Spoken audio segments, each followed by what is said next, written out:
Pwede pa. Maayos pa ya. Wala na. Alisin ko si Bibi. Meron ka pa doon, Elsa. Wala, hindi tayo pa yan. I-screw pa ba yan? Tayo pa yan. Tingin nga ako natayo. Oh.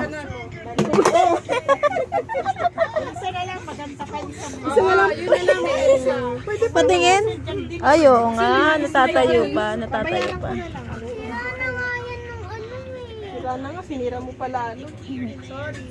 Pinupuan ko nga yan eh. Ay, kayo ka pala eh. Hindi naman yun nasira. Pero ibig sabihin, may ano na, may sira. May crack na. Okay na, may isa pa naman. Sorry. Pero may crack na siya, Sil, kasi naupuan na pala niya dati. Hindi na nasisira agad ko. Di walang crack yun. Okay lang, Ito? tayo pa naman eh. Sil naman kasi napakalaki mo, tapos diniinan mo. Kaya nga, paano? Saan nakakain yan? Ganyan. Nakadapa pag kumakain. Hindi. Pwede pa naman, oh. May isa ka pa doon, Elsa. Zelda pa ka pa rin. Sample mo kasi kung Umiyak ka. Daba ka doon yung paa mo, hindi ka marunong eh. Yan.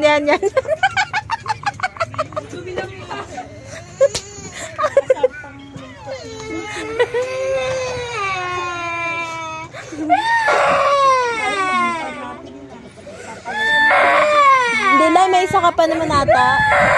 Yung frozen. Tabi mo na yan, paspasayo ni mama yan, Usel. Bibilang kita ng tatlo. Tigil na lang, tigil na. Ihampas ko sa yan, Usel eh. Ibaba mo na nga isa niya, yung frozen niya. Ayan, kinurot na ni mama.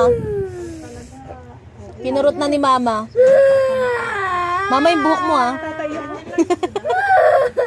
Pwede naman. Ako inaano ko eh. Kasi naman ganda ng buhok ko. Oo, angat. Ay, mataas kasi yung ano mo eh. Hindi mo mailampas. Hindi mo mailampas dun sa ulo.